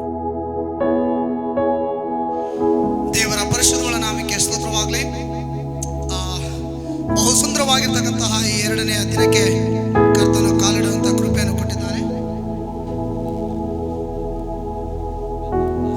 ದೇವರ ಪರಿಶುದ್ಧಗಳ ನಾಮಕ್ಕೆ ಸ್ತೋತ್ರವಾಗಲಿ. ನಾವೆಲ್ಲರೂ ಕರ್ತನ ಸನ್ನಿಧಾನದಲ್ಲಿ ನಮ್ಮನ್ನು ಒಪ್ಪಿಸಿಕೊಟ್ಟವರಾಗಿ, ಯೆಹೋವನ ಸನ್ನಿಧಾನದಲ್ಲಿ ನಮ್ಮನ್ನು ಸಮರ್ಪಣೆ ಮಾಡಿಕೊಂಡವರಾಗಿ, ನಮ್ಮನ್ನು ನಾವು ತಗ್ಗಿಸಿಕೊಂಡು ಕರ್ತನ ಕೃಪಾ ಹಸ್ತಗಳಿಂದ ನಮ್ಮನ್ನು ಒಪ್ಪಿಸಿಕೊಟ್ಟವರಾಗಿ ನಿಲ್ಲುವಂತೆ ದೇವರು ಸಹಾಯ ಮಾಡುವುದಕ್ಕಾಗಿ ನಾವೆಲ್ಲರೂ 1 ನಿಮಿಷಗಳ ಕಾಲ ನಾವು ಪ್ರಾರ್ಥನೆಗೆ ಹೋಗರಾಗೋಣ ಪ್ರಿಯರೇ. 1 ನಿಮಿಷಗಳ ಕಾಲ ನಮ್ಮನ್ನು ತಗ್ಗಿಸಿಕೊಂಡು ಕರ್ತನ ಸನ್ನಿಧಾನದಲ್ಲಿ ನಮ್ಮನ್ನು ಒಪ್ಪಿಸಿಕೊಟ್ಟು ಪ್ರಾರ್ಥನೆ ಮಾಡೋಣ. ಭೂಮಿ ಆಕಾಶಗಳ ಒಡೆಯನಾದಂಥ ಪರಿಶುದ್ಧಗಳ ತಂದೆಯಾದ ದೇವರೇ, ನಿಮ್ಮ ಪರಿಶುದ್ಧಗಳ ನಾಮಕ್ಕೆ ಸ್ತೋತ್ರವಾಗಲಿ. ಮಧ್ಯಾಹ್ನ ವೇಳೆಯಲ್ಲಿ ಕರ್ತನೆ ಈ ಒಂದು 2ನೇ ಸೆಷನ್ಸ್ನಲ್ಲಿ ಬರುವಂಥ ಕೃಪೆಯನ್ನು ಕೊಟ್ಟಿದ್ದಕ್ಕಾಗಿ ಸ್ತೋತ್ರ. ನಿಮ್ಮ ಸನ್ನಿಧಾನದಲ್ಲಿ ನಾವು ಅದ್ಭುತವುಳ್ಳರಾಗಿ ನಿಮ್ಮ ಆಶೀರ್ವಾದವನ್ನು ಹೊಂದಿಕೊಂಡು ಇವತ್ತು ನಮ್ಮ ಪ್ರಾಣದ ರಕ್ಷಣೆಗಳಿಗೋಸ್ಕರವಾಗಿ ನಮ್ಮನ್ನು ಕರ್ತನೆ ವಿಶೇಷವಾದ ಆಳವಾದ ಸಂದೇಶವನ್ನು ಕೊಡೋದಕ್ಕಾಗಿ ಕರೆತಂದಿದ್ದಕ್ಕಾಗಿ ಸ್ತೋತ್ರ. ನಾವು ಕೇಳುವರಾಗಿದ್ದೇವೆ, ನಮ್ಮ ಸಂಗಡ ಮಾತನಾಡ್ರಿ. ಪವಿತ್ರಾತ್ಮನ ಸಹಾಯ ನಮ್ಮ ಸಂಗಡ ಇರುವಂತೆ ಕೃಪೆ ಕೊಡ್ರಿ. ನಮ್ಮ ಬಲಹೀನತೆಯಲ್ಲಿ ನಿಮ್ಮ ಆತ್ಮನ ಬಲ ತುಂಬಲ್ಪಡಲಿ. ದೈವ ಪ್ರೇರಿತವಾದ ಎಲ್ಲ ಮಾತುಗಳು ನಮ್ಮ ತಿದ್ದುಪಾಟಿಗೂ ಮತ್ತು ಬಿಡುಗಡೆಗೂ ಸಹಾಯಕವಾಗ್ತದೆ ನಂಬುವರಾಗಿದ್ದೇವೆ. ನಮ್ಮ ಪ್ರಾರ್ಥನೆ ವಾಸಕ್ಕೆ ಬಂದರೆ ಯೇಸು ರಾಮ ತಂದೆಯಾದ ದೇವರೇ, ಆಮೆನ್. ಓಕೆ ಪ್ರಿಯರೇ, 2ನೇ ಸೆಷನ್ಸ್ಗೆ ಬಂದಿರುವಂಥ ನಿಮ್ಮೆಲ್ಲರನ್ನು ಯೇಸುವಿನ ನಾಮದಲ್ಲಿ ಚಪ್ಪಾಳೆಯನ್ನು ತಟ್ಟೋದ್ರ ಮೂಲಕವಾಗಿ ನಾವು ಸಭೆಯಲ್ಲಿ ಆಹ್ವಾನಿಸುವರಾಗಿದ್ದೇವೆ. ಸೊ ಈ ಒಂದು ಸಂದೇಶ ನಮಗೆ ಅರ್ಥವಾಗ್ತದೆ, ನಮಗೆ ಉಪಯೋಗವಾಗಿದೆ ಎಂಬುವರಿಂದ, ನಂಬಿಕೆ ಇರುವವರಿಂದ ಕೈಗಳನ್ನು ಮೇಲಕ್ಕೆತ್ತಿ ಕರ್ತನಿಗೆ ನಾವು ಸ್ತೋತ್ರಗಳನ್ನು ಸಲ್ಲಿಸೋರಾಗೋಣ ಪ್ರೇರಣೆ. ಈ ಒಂದು ಸಂದೇಶವು ಅಥವಾ ಈ ಒಂದು ಭಾಗ ನನಗೆ ಉಪಯೋಗವಾಗಿದೆ ಎಂಬುದಾಗಿ ನಿಮಗೆ ಅನಿಸುವುದಾದರೆ ನಾವು ಚಪ್ಪಳನ್ನು ತಟ್ಟಿ ಕರ್ತನಿಗೆ ಘನವನ್ನು ಸಲ್ಲಿಸೋರಾಗೋಣ. ಇನ್ನು ಜೋರಾಗಿ ಗಟ್ಟಿಯಾಗಿ ನಾವು ದೇವರಿಗೆ ಸ್ತೋತ್ರಗಳನ್ನು ಸಲ್ಲಿಸಿ, ಮುಖ್ಯವಾಗಿ ನಮ್ಮ ಪ್ರಾಣದ ರಕ್ಷಣೆಯ ಎಲ್ಲಿ ಕಳೆದುಕೊಂಡಿದ್ದು, ಯಾವಾಗ ಕಳೆದು ಹೋಯಿತು ಎಂಬುದರ ಕುರಿತು ನಾವು ನೋಡುವರಾಗಿರೋಣ. ಅದಕ್ಕೆ ಆದಿಕಾಂಡ 3ನೇ ಅಧ್ಯಾಯ 1ರಿಂದ 6ನೇ ವಚನ, ತಿನ್ನಬಾರದು ಎಂಬುದಾಗಿ ದೇವರು ಆಜ್ಞಾಪಿಸಿದ ಮರದ ಫಲವನ್ನು ತಿಂದ ಕಾರಣ ಈ ಭೂಮಿಯ ಮೇಲೆ ಹವ್ವಳಿಂದ ಪ್ರಾರಂಭವಾಗಿರ್ತಕ್ಕಂಥ ಮೂಲ ಪಾಪದ ನಿಮಿತ್ತವಾಗಿ ಶಾಪವು ಈ ಭೂಮಿಯ ಮೇಲೆ ಮುತ್ತಿಗೆ ಹಾಕಲ್ಪಡ್ತು. ಅದರ ಜೊತೆಗೆ ನಮ್ಮ ಪ್ರಾಣವು ಕೂಡ, ಅಂದರೆ ಆದಾಮನ ಪ್ರಾಣವು ಕೂಡ ಒಂದು ಡೇಂಜರ್ ಸಿಚುವೇಶನ್ ಅಲ್ಲಿ ಬಿತ್ತು. ಈ ಕಾರಣಕ್ಕಾಗಿ ರೋಮ 3:23ರಲ್ಲಿ ಎಲ್ಲರೂ ಪಾಪ ಮಾಡಿ ದೇವರ ಮಹಿಮೆಯನ್ನು ಹೊಂದದೆ ಹೋಗಿದ್ದಾರೆ. ಸೊ ಪಾಪವು ಕೊಡುವ ಸಂಬಳ ಏನ್ರಿ? ಮರಣ. ಅಂದರೆ ಈ ಪ್ರಾಣವು ನರಕದಲ್ಲಿ ಬೀಳುತ್ತೆ ಎಂಬುದರ ಕುರಿತು ರೋಮ 6:23 ಸ್ಪಷ್ಟವಾಗಿ ಹೇಳ್ತಾರೆ, ನಾವು ನೋಡ್ತೇವೆ. ಇದನ್ನು ತಪ್ಪಿಸಲು ದೇವರು ಕ್ರಿಸ್ತನ ರಕ್ತ, ಕ್ರಿಸ್ತನ ಪ್ರಾಣ, ಕ್ರಿಸ್ತನ ಆತ್ಮ ನಮಗೋಸ್ಕರವಾಗಿ ದಯಪಾಲಿಸಿದನು. ಸೊ ವಿಶೇಷವಾಗಿ ದೇವರ ರಾಜ್ಯದಲ್ಲಿ ನಾವು ಸೇರಬೇಕು ಅಥವಾ ನಮ್ಮ ಪಾಪಗಳು ಪರಿಹಾರ ಆಗಬೇಕು, ನಮ್ಮ ಪ್ರಾಣವು ಶುದ್ಧೀಕರಿಸಲ್ಪಡಬೇಕು ಎಂಬುದಾಗಿ ಹೇಳೋದಾದರೆ ಹೀಬ್ರಿಯ 9:22 ಕ್ರಿಸ್ತನ ರಕ್ತ ಬಹಳ ಮುಖ್ಯವಾಗಿದೆ. ಯೇಸು ಕ್ರಿಸ್ತನ ರಕ್ತವಿಲ್ಲದೆ ನಮ್ಮ ಪಾಪಗಳು ಶುದ್ಧೀಕರಿಸಲ್ಪಡಲು ಸಾಧ್ಯವಿಲ್ಲ, ನಮ್ಮ ಪ್ರಾಣವು ತೊಳೆಯಲ್ಪಡಲು ಸಾಧ್ಯವಿಲ್ಲ, ನಮ್ಮ ಪ್ರಾಣವು ದೇವರ ರಾಜ್ಯದಲ್ಲಿ ಸೇರಲು ಕೂಡ ಆಗುವುದಿಲ್ಲ. ಈ ಕಾರಣಕ್ಕಾಗಿ ಯೇಸು ಕ್ರಿಸ್ತನ ಪರಿಶುದ್ಧವುಳ್ಳ ನಿಷ್ಕಳಂಕವಾದ ಆ ಒಂದು ಕ್ರಿಸ್ತನ ರಕ್ತವೇ ಬಹು ಅಮೂಲ್ಯವಾಗಿದೆ ಎಂಬುದಾಗಿ ದೇವರ ವಾಕ್ಯದಲ್ಲಿ ಮಾತನಾಡುವುದನ್ನು ನಾವು ನೋಡುವರಾಗಿದ್ದೇವೆ. ಕರ್ತನಿಗೆ ಸ್ತೋತ್ರವಾಗಲಿ. ವಿಶೇಷವಾಗಿ ಸ್ವಲ್ಪ ಮತ್ತೆ ನಮ್ಮ ಪ್ರಾಣವು ಶುದ್ಧೀಕರಿಸಲ್ಪಡಬೇಕು ಈ ಲೋಕದಲ್ಲಿ ಅಂತಂದರೆ ಖಂಡಿತವಾಗಿಯೂ ಯೇಸು ಕ್ರಿಸ್ತನ ಪರಿಶುದ್ಧವುಳ್ಳ ರಕ್ತ ಬಹಳ ಮುಖ್ಯವಾಗಿರ್ತದೆ. ಯೇಸು ಕ್ರಿಸ್ತನ ರಕ್ತವಿಲ್ಲದೆ ನಮ್ಮ ಪಾಪಗಳು ಪರಿಹಾರ ಸಾಧ್ಯವಿಲ್ಲ, ನಾವು ಯಾರೂ ಕೂಡ ದೇವರ ರಾಜ್ಯ ಸೇರಲು ಸಾಧ್ಯವಿಲ್ಲ ಪ್ರಿಯರೇ. ಯೇಸು ಕ್ರಿಸ್ತನ ಪರಿಶುದ್ಧ ರಕ್ತವೇ ನಮ್ಮನ್ನು ದೇವರ ರಾಜ್ಯದಲ್ಲಿ ಸೇರಿಸ್ತದೆ, ನಮ್ಮ ಪ್ರಾಣವನ್ನು ಶುದ್ಧಿ ಮಾಡ್ತದೆ, ನಮ್ಮನ್ನು ಆಶೀರ್ವದಿಸ್ತದೆ, ಅಭಿಷೇಕ ಕೊಡುವಂಥದ್ದಾಗಿರ್ತದೆ. ಯೇಸು ಕ್ರಿಸ್ತನ ರಕ್ತ ಬಹು ಅಮೂಲ್ಯವಾಗಿದೆ. ನಮ್ಮ ಪ್ರಾಣವನ್ನು ಉಜ್ಜೀವನ ಮಾಡಿ ರಕ್ಷಣೆಗೆ ನಡೆಸುತ್ತದೆ ಎಂಬುದಾಗಿ ಆಗಲೇ ನಾವು ನೋಡುವ ಹಾಗೆ ಕೀರ್ತನೆ 33:19 ಮತ್ತು 34:22ರಲ್ಲಿ ನಾವು ನೋಡಿದ್ದೀವಿ. ರೋಮ 10:9ನೇ ವಚನ, ಈ ಒಂದು ಪ್ರಾಣವು ರಕ್ಷಣೆಯಲ್ಲಿ ನಿಲ್ಲಬೇಕು ಅಂತಂದ್ರೆ ಏನು ಮಾಡಬೇಕಂತೆ? ರೋಮ 10:9ನೇ ವಚನ, ಬಾಯಿಂದ ಅರಕೆ ಮಾಡಿ ಹೃದಯದಿಂದ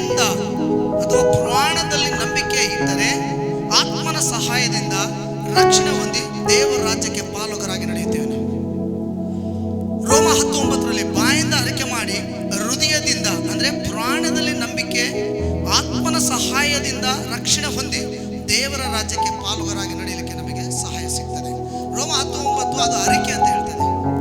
ನಾವು ಯಾರಾದ್ರೂ ಹೊಸ ವಿಶ್ವಾಸಗಳು ಬಂದಾಗ ಏನು ಮಾಡ್ತೀವಿ, ನಾವು ಅರಿಕೆ ಪ್ರಾರ್ಥನೆ ಮಾಡಿಸ್ತೇವೆ. ಕರೆಕ್ಟಾ? ಅರಿಕೆ ಪ್ರಾರ್ಥನೆ ಅಂದರೆ ಏನು ಯಾವ ಟೈಮ್ ಮಾಡ್ತೀವಿ? ಯೇಸುವೇ, ನಾನು ಪಾಪಿಯಾಗಿದ್ದೇನೆ, ನನ್ನ ಪಾಪವನ್ನು ಕ್ಷಮಿಸು, ಇಷ್ಟು ದಿವಸ ನನ್ನ ಚಿತ್ತದಂತೆ ನಾನು ನಡೆದುಕೊಂಡೆ, ನನ್ನ ಆತ್ಮ ಮತ್ತು ಪ್ರಾಣವನ್ನು ನೀನು ಶುದ್ಧಿ ಮಾಡು, ನನ್ನ ಹೃದಯದೊಳಗೆ ಇಳಿದು ಬಾ, ನನ್ನನ್ನು ನೀನು ನಾಯಕನಾಗಿ ನಡೆಸು, ನೀನೇ ನಾಯಕನಾಗು, ನಾನು ಇಷ್ಟು ದಿನ ನಾನೇ ನಾಯಕನಾಗಿದೆ, ದುಷ್ಟಾತ್ಮ ನಾಯಕನಾಗಿದ್ದ, ಈಗ ನೀನಾಗು ಅಂತ ನಾವು ಅರಿಕೆ ಮಾಡ್ತೀವಿ. ಇದನ್ನು ಬಾಯಿಂದ ಅರಿಕೆ ಮಾಡಿ ಹೃದಯದಲ್ಲಿ ನಂಬುವವರಿಗೆ ಆತ್ಮದಲ್ಲಿ ರಕ್ಷಣೆ ಉಂಟಾಗ್ತದೆ ಎಂಬುದಾಗಿ ದೇವರ ವಾಕ್ಯ ಸ್ಪಷ್ಟವಾಗಿ ಮಾತನಾಡ್ತಾ ಇದೆ. ಆಮೇಲೆ ಯೇಸು ನಿಕೋದೇಮನಿಗೆ ಒಂದು ಪ್ರಶ್ನೆ ಕೇಳ್ತಾನೆ. ಯೇಸು ನಿಕೋದೇಮನಿಗೆ ಹೇಳಿದ್ದ ಒಂದು ಮಾತಿದೆ, ಯೋಹಾನ ಬರೆದ ಸುವಾರ್ತೆ 3ನೇ ಅಧ್ಯಾಯದಲ್ಲಿ, ನೀನು ಹೊಸದಾಗಿ ಹುಟ್ಟುವುದಾದರೆ ದೇವರ ರಾಜ್ಯವನ್ನು ಕಾಣುವೆ ಎಂಬುದಾಗಿ. ಹಾಗಾದ್ರೆ ಇಲ್ಲಿ ಹೊಸದಾಗಿ ಹುಟ್ಟುವುದಾದರೆ ಎಲ್ಲಿ? ಆತ್ಮ ಮತ್ತು ಪ್ರಾಣ ಈ ಎರಡರಲ್ಲಿ ನಾವು ಹೊಸದಾಗಿ ಹುಟ್ಟುವವರಾಗಿರಬೇಕು, ಶರೀರದಲ್ಲಿ ಆಗುವುದಿಲ್ಲ. ಆಮೇಲೆ ಹೊಸದಾಗಿ ಹುಟ್ಟುವವರ ಮಾತ್ರ ನಾವು ದೇವರ ರಾಜ್ಯದಲ್ಲಿ ಸೇರಲಿಕ್ಕಾಗುತ್ತೆ. ಶರೀರದಲ್ಲಿ ಈಗ ನಿಕೋದೇಮ ಒಬ್ಬ ಗುರು ಆಗಿದ್ದ. ಆತ ಯೇಸುವಿಗೆ ಇದೇ ಪ್ರಶ್ನೆ ಕೇಳ್ತಾರೆ, ನಾನು ನನ್ನ ತಾಯಿಯ ಗರ್ಭದಿಂದ ಮತ್ತೊಂದು ಸಾರಿ ಹುಟ್ಟಲಿಕ್ಕೆ ಆಗುತ್ತಾ? ನೀನೊಬ್ಬ ಇಸ್ರಾಯೇಲ್ ಗುರು ಆಗಿಬಿಟ್ಟು ಒಬ್ಬ ಒಂದು ಪ್ರವಾದಿಯ ಕೆಲಸ ಮಾಡ್ತಾರಂತ ನಿನಗೆ ಇಷ್ಟು ಸತ್ಯ ಗೊತ್ತಿಲ್ಲವಾ? ಇಂತಹ ಸತ್ಯವನ್ನು ನಿನಗೆ ಅರ್ಥವಾಗಲಿಲ್ಲ ಅಂತ ಹೇಳ್ತಾನೆ. ಯಾರು ಆತ್ಮ ಮತ್ತು ಪ್ರಾಣದಲ್ಲಿ ಹೊಸದಾಗಿ ಹುಟ್ಟುವರಾಗಿದ್ದಾರೋ ಅವರೇ ದೇವರ ರಾಜ್ಯವನ್ನು ಕಾಣುವರಾಗಿದ್ದಾರೆ, ದೇವರ ರಾಜ್ಯದಲ್ಲಿ ಬಾಧ್ಯಸ್ಥರಾಗಿರ್ತಾರೆ. ಕೀರ್ತನೆ 19:7 ಕೂಡ ನಾವು ನೋಡ್ತೇವೆ. ಕೀರ್ತನೆ ಸಾಂಗ್ಸ್ 19:7 ಗಮನಿಸಿ. ಕೀರ್ತನೆ 19ನೇ ಅಧ್ಯಾಯ 7ನೇ ವಚನ.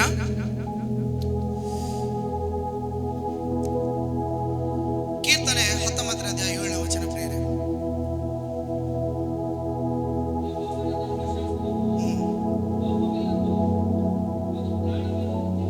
ಅದು ಪ್ರಾಣವನ್ನು ಉಜ್ಜೀವನ. ನಾವು ನಮ್ಮ ಪ್ರಾಣದಲ್ಲಿ ಉಜ್ಜೀವನ ಆಗ್ಬೇಕಾದ್ರೆ ಯೇಸು ಕ್ರಿಸ್ತನ ವಾಕ್ಯದಿಂದ ಉಜ್ಜೀವನ ಆಗ್ತೇವೆ ಪ್ರಿಯರೇ. ಯೇಸು ಕ್ರಿಸ್ತನ ನಿಷ್ಕಳಂಕವಾದ ವಾಕ್ಯದ ಬಲದಿಂದ ಮತ್ತು ದೇವರು ದಯಪಾಲಿಸಿದ ಪವಿತ್ರಾತ್ಮನ ಶಕ್ತಿಯಿಂದ ಮಾತ್ರ ನಾವು ಉಜ್ಜೀವನವನ್ನು ಹೊಂದಿಕೊಳ್ಳುವರಾಗಿದ್ದೇವೆ. ಆಮೇಲೆ ಮುಖ್ಯವಾಗಿ ಯೋಹಾನನ ಬರೆದ ಸುವಾರ್ತೆ 3ನೇ ಅಧ್ಯಾಯ 6ನೇ ವಚನದಲ್ಲಿ ನಾವು ನೋಡೋಣ. Gospel of John chapter 3 verse 6. ಯೋಹಾನನ ಬರೆದ ಸುವಾರ್ತೆ 3ನೇ ಅಧ್ಯಾಯ 6ನೇ ವಚನ ಪ್ರಿಯರೇ. ದೇಹದಿಂದ ಹುಟ್ಟಿದ್ದು ದೇಹವೇ, ಆತ್ಮದಿಂದ ಹುಟ್ಟಿದ್ದು ಆತ್ಮವೇ.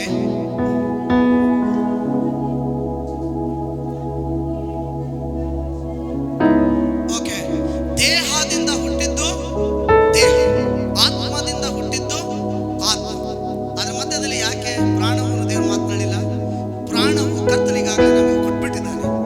ಅದು ಆಟೋಮೆಟಿಕ್ ಆಗಿ ಅಲ್ಲಿ ಇರುವುದರಿಂದ ಅದನ್ನು ಕಾಪಾಡಿಕೊಂಡು ಬದುಕುವುದು ನಮ್ಮ ಕರ್ತವ್ಯ ಆಗಿರ್ತದೆ. ಅದಕ್ಕೆ ನಿಕೋದೇಮ ಹೇಳಿದ್ರು, ಆತ್ಮದಿಂದ ಹುಟ್ಟಿದ್ದು ಆತ್ಮ, ಪ್ರಾಣ ಇದು ಶರೀರದಿಂದ ಹುಟ್ಟಿದ್ದು ಶರೀರ ಅಂತ ಹೇಳ್ತಾರೆ. ಈಗ ನಮ್ಮ ಶರೀರದಿಂದ ಮತ್ತೊಂದು ಶರೀರ ಬರ್ತದೆ, ಆತ್ಮದಿಂದ ದೇವರ ಆತ್ಮ ಹಾಗೆ ಕಂಟಿನ್ಯೂ ಆಟೋಮೆಟಿಕ್ ಆಗಿ ಬರ್ತಾ ಇರುತ್ತೆ ನಮ್ಮ ಮಧ್ಯದಲ್ಲಿ.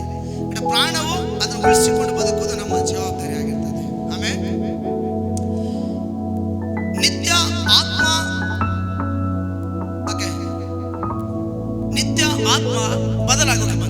ನಿತ್ಯ ಆತ್ಮ ಬದಲಾಗಿ ನಿತ್ಯ ಜೀವ. ಇದು ನಮ್ಮ ಪ್ರಾಣ ಮತ್ತು ಜೀವವನ್ನು ರಕ್ಷಣೆ ನೀಡಲೆಂದೇ ಯೇಸುವಿನ ಜೀವ, ಯೇಸುವಿನ ರಕ್ತ ನಮ್ಮನ್ನು ಏನು ಮಾಡ್ತಾ ಇದೆ? ರಕ್ಷಣೆ ನೀಡುವಲ್ಲಿ ಸಹಾಯ ಮಾಡ್ತಾ ಇದೆ.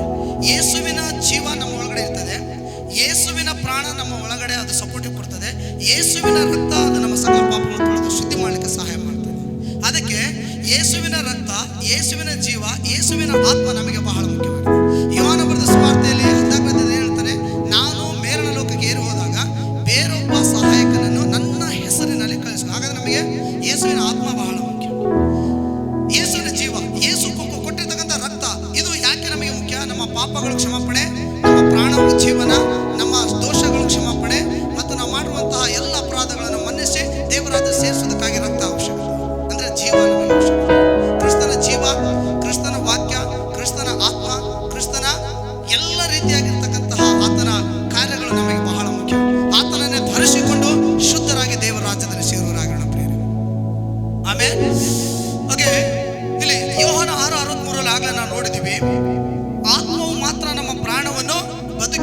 ಕಾಪಾಡ್ತದೆ. Very important. ದೇವರ ನ್ಯಾಯ ತೀರ್ಪು ಪ್ರಾಣಕ್ಕೆ ಮಾತ್ರ ಇರ್ತದೆ. ದೇವರ ನ್ಯಾಯ ತೀರ್ಪು ಯಾವುದಕ್ಕೆ ಇರ್ತದೆ? ಪ್ರಾಣಕ್ಕೆ ಮಾತ್ರ ಇರ್ತದೆ. ಯಾಕಂತಂದ್ರೆ ದೇವರು ದಯಪಾಲಿಸಿದ ಆತ್ಮ ದೇವರ ಬಳಿಗೆ ಹೋಗ್ಬಿಡ್ತದೆ. ಆ ಆತ್ಮ ನಮಗೆ ಸಪೋರ್ಟ್ ಮಾಡೋದಕ್ಕಾಗಿ ಮಾತ್ರ ಸಹಾಯ ಹಸ್ತವನ್ನು ಚಾಚ್ತದೆ. ದುಷ್ಟ ಆತ್ಮನು ಕೂಡ ಇದ್ದಾನೆ. ದುಷ್ಟ ಆತ್ಮ ಕೆಡಕುತನ ಮಾಡಿ ತಮ್ಮ ಪ್ರಾಣಗಳನ್ನು ಅಂದ್ರೆ ದೇವರ ನಂಬಿಕೆ ಇಡದಿರುವಂತಹ ವ್ಯಕ್ತಿಗಳು, ಅನ್ಯ ವ್ಯಕ್ತಿಗಳನ್ನು, ಅವಿಶ್ವಾಸಿಗಳನ್ನು ದುಷ್ಟಾತ್ಮ ಏನ್ ಮಾಡ್ತದೆ? ಅವರನ್ನು ನರಕಕ್ಕೆ ಎಳ್ಕೊಂಡು ಹೋಗ್ತದೆ. ಅದು ದುಷ್ಟಾತ್ಮನ ಕೆಲಸ ನರಕಕ್ಕೆ ಎಳ್ಕೊಂಡು ಹೋಗೋದಾದ್ರೆ, ದೇವರ ಆತ್ಮನ ಕೆಲಸ ದೇವರ ರಾಜ್ಯದಲ್ಲಿ ಎಳ್ಕೊಂಡು ಹೋಗೋದಾಗಿರ್ತದೆ. ಸೊ ಈ ಎರಡರ ನಡುವೆ ನಾವು ಜೀವಿಸ್ತಾ ಇರುವುದರಿಂದ ನಾವು ದೇವರ ಆತ್ಮನಿಗೆ ಮಾತ್ರ ಒಳಗಾಗಿದ್ದು ದೇವರಿಗೆ ನಮ್ಮನ್ನು ಸಮರ್ಪಣೆ ಮಾಡಿಕೊಂಡವರಾಗಿ ನಿಲ್ಲಬೇಕು. ಗಮನಿಸಿದ್ರೆ ದೇವರ ನ್ಯಾಯ ತೀರ್ಪು ಪ್ರಾಣಕ್ಕೆ ಮಾತ್ರ ಇರುವಂತದ್ದಾಗಿದೆ. ಹಾಲೆಲೂಯಾ. ಸೊ ಕನ್ಕ್ಲೂಷನ್ಸ್, ನಾನು ಕೊನೆಯ ಕನ್ಕ್ಲೂಷನ್ ತೆಗೆದುಕೊಳ್ತೇನೆ. ಈ ಒಂದು ಸಂದೇಶದ ಅಂದ್ರೆ ಈ ಒಂದು ಟಾಪಿಕ್ಕಿನ ಆತ್ಮವ, ಪ್ರಾಣವ, ಶರೀರವ ನಾವು ರಕ್ಷಣೆ ಪಡಿಸಬೇಕಾದದ್ದು ಆತ್ಮಕ್ಕೂ, ಪ್ರಾಣಕ್ಕೂ, ಶರೀರಕ್ಕೂ. ಈ ಮೂರರ ಮಧ್ಯದಲ್ಲಿ ನಾವೀಗಾಗಲೇ ಎಲ್ಲವನ್ನು ಸರಿಯಾಗಿ ಅರ್ಥಗರ್ಭಿತವಾಗಿ ತಿಳ್ಕೊಂಡಿದ್ದೇವೆ. ಸರಿಸುಮಾರು ಆಗಲೇ 1 hour 20 minutes ನಿಯರ್ಲಿ ಈ ಒಂದು ಪ್ರಾಣವು, ಆತ್ಮವು, ಶರೀರದ ಕುರಿತು ನಾವು ಸರಿಯಾಗಿ ಅರ್ಥ ಮಾಡ್ಕೊಂಡಿದ್ದೇವೆ. ಈಗ ನಾನು ನಿಮಗೆ ಸಮಾಪ್ತಿ ಕೊಡ್ತಾ ಇದ್ದೇನೆ, ಸಂದೇಶದ ಭಾಗದ ಸಮಾಪ್ತಿ. ಪ್ರಿಯರೇ, ಗಮನಿಸ್ರಿ, ವಿಶೇಷವಾಗಿ ಪ್ರಕಟಣೆ ಪುಸ್ತಕ 22ನೇ ಅಧ್ಯಾಯ 7ನೇ ವಚನವನ್ನು ಗಮನಿಸೋಣ. ಪ್ರಕಟಣೆ ಪುಸ್ತಕ 22ನೇ ಅಧ್ಯಾಯ 7ನೇ ವಚನ. ಈಗ ಬೇಗನೆ ಬರುತ್ತೇನೆ, ಈ ಪುಸ್ತಕದಲ್ಲಿ ಬರೆದಿರುವ ಪ್ರವಾದನೆಯ ಮಾತುಗಳನ್ನು ಕೈಗೊಂಡು ನಡೆಯುವವರು ಧನ್ಯನು. ಹಾಲೆಲೂಯಾ. ಈ ಪ್ರಕಟಣೆ ಪುಸ್ತಕ ಮಾತಿನ ಅರ್ಥ ಇಷ್ಟೇ ಪ್ರಿಯರೇ, ಯಾರು ದೇವರ ವಾಕ್ಯಗಳನ್ನು ಸರಿಯಾಗಿ ಅರ್ಥ ಮಾಡಿಕೊಂಡು ಆ ವಾಕ್ಯಕ್ಕೆ ತಕ್ಕಾಗೆ ತಲೆಬಾಗಿ ಆ ವಾಕ್ಯದಲ್ಲಿ ತಮ್ಮನ್ನು ಒಪ್ಪಿಸಿಕೊಟ್ಟು ಯಾರು ಬದುಕ್ತಾರೋ ಅವರು ಧನ್ಯರಾಗ್ತಾರೆ. ಒಂದು ವೇಳೆ ವಾಕ್ಯವನ್ನು ಅರ್ಥ ಮಾಡಿಕೊಳ್ಳದೆ ಯತ್ವತ್ವದ ನಂಬಿಕೆ ಇಟ್ಟಿದ್ವಿ ಅಂದರೆ ನ್ಯಾಯ ತೀರ್ಪಿಗೆ ಗುರಿ ಆಗಬೇಕಾಗುತ್ತೆ. ದೇವರ ವಾಕ್ಯ ಸ್ಪಷ್ಟವಾಗಿಯೇ ಹೇಳ್ತಾ ಇದೆ. ಈಗಾಗಲೇ ಪ್ರಿಯರೇ, ಬಹು ಮುಖ್ಯವಾಗಿರ್ತಕ್ಕಂತಹ ಭಾಗ, ಯೇಸು ಸ್ವಾಮಿ ಶರೀರ ಯಾವುದಕ್ಕೂ ಉಪಯೋಗವಿಲ್ಲ ಅಂತಲೇ ಕ್ಲಿಯರ್ ಆಗಿ ಹೇಳಿದ್ದಾನೆ. ದೇವರು ದಯಪಾಲಿಸಿದ ಆತ್ಮ ದೇವರ ಬಳಿಗೆ ಹೋಗ್ತದೆ. ಸೈತಾನನು ಇರುವಂತಹ ದುಷ್ಟ ಆತ್ಮ ಸೈತಾನ ಬಳಿಗೆ ಹೋಗುವಂಥದ್ದಾಗಿದೆ. ಯಾರು ಕರ್ತನ ವಾಕ್ಯದಲ್ಲಿ ನಾವು ನೋಡ್ತಾ ಇದ್ದೇವೆ, ಎಡಗಡೆ ಇರುವಂತಹ ಆಡುಗಳು, ಬಲಗಡೆ ಇರುವಂತಹ ಕುರಿಗಳು. ಎಡಗಡೆ ಇರುವಂತಹ ಶಾಪಗ್ರಸ್ತರೇ ನರಕ, ನಿತ್ಯ ನರಕಕ್ಕೂ ನಿತ್ಯ ಬೆಂಕಿಗೂ ಸಿದ್ಧವಾಗಿರುವಂತಹ ಆ ಒಂದು ನರಕಕ್ಕೆ ದೊಬ್ಬಲ್ಪಡುವರಾಗ್ರಿ ಅಂತ ಹೇಳ್ತಾರೆ. ಬಲಗಡೆ ಇರುವಂತಹ ಕುರಿಗಳು, ಬಲಗಡೆ ಎಂಬುದಾಗಿ ಹೇಳುವುದಾದರೆ ಪ್ರಾಣವನ್ನು ಕಾಪಾಡಿಕೊಂಡವರಾಗಿ ಆತ್ಮ ಧರಿಸಿಕೊಂಡು ಪವಿತ್ರಾತ್ಮನ ಶಕ್ತಿಗಳಲ್ಲಿ ತಮ್ಮನ್ನು ಒಪ್ಪಿಸಿಕೊಂಡು ಕ್ರಿಸ್ತನ ರಕ್ತದಿಂದ ತೊಳೆಯಲ್ಪಟ್ಟವರು ಬಲಗಡೆಯಲ್ಲಿರುವವರಾಗಿದ್ದಾರೆ. ಅವರೆಲ್ಲರಿಗೂ ಸಿಗುವಂತಹ ಪಾಲು ಪರಲೋಕ ರಾಜ್ಯ, ದೇವರ ರಾಜ್ಯ. ಪ್ರಿಯರೇ, ನಾವು ಬಲಗಡೆಯಲ್ಲಿರುವಣವ, ಎಡಗಡೆಯಲ್ಲಿರುವಣವ? ಪ್ರಿಯರೇ, ಬಲಗಡೆ ಅದು ಕುರಿಗೆ ಹೋಲಿಕೆ ಆಗೋದಾದ್ರೆ, ಎಡಗಡೆ ಆ ಒಂದು ಆಡುಗಳಿಗೆ ಹೋಲಿಕೆ ಆಗಿದೆ. ಯಾರಾದರೂ ಮೊದಲನೇ ಯೋಹಾನ 1:7 ಗಮನಿಸ್ರಿ. ಮೊದಲನೇ ಯೋಹಾನ 1:7. ಮೊದಲನೇ ಯೋಹಾನ 1:7 ಪ್ರಿಯರೇ.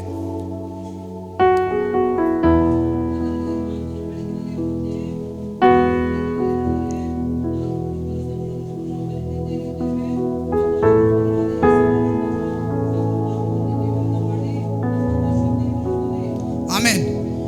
ಯೇಸು ಕ್ರಿಸ್ತನ ಪರಿಶುದ್ಧ ರಕ್ತವು ನಮ್ಮ ಸಕಲ ಪಾಪವನ್ನು ತೊಳೆದು ಶುದ್ಧಿ ಮಾಡಿ ನಮ್ಮ ಪ್ರಾಣವನ್ನು ಜೀವನಪಡಿಸಿ ದೇವರ ರಾಜ್ಯದಲ್ಲಿ ಸೇರಿಸುವಂಥ ಕೃಪೆಯನ್ನು ನೀಡುವಂಥದ್ದಾಗಿರ್ತದೆ. ಪ್ರಿಯರೇ, ಕ್ರಿಸ್ತನಲ್ಲಿಯೇ ಸದಾಕಾಲ ನಂಬಿಕೆ ಇಡುವುದು ಇದು ನಮ್ಮ ಆದ್ಯ ಕರ್ತವ್ಯವಾಗಿದೆ. ಯೋಹಾನ ಬರೆದ ಸುವಾರ್ತೆ 6ನೇ ಅಧ್ಯಾಯ 28-29 ನಾವು ನೋಡ್ತಾ ಇದ್ದೇವೆ. ಕ್ರಿಸ್ತನಲ್ಲಿಯೇ ಸದಾಕಾಲ ನಂಬಿಕೆ ಇಟ್ಟು ನಾವು ಬದುಕುವರಾಗಿರಬೇಕು. ಯೋಹಾನ 6:28-29.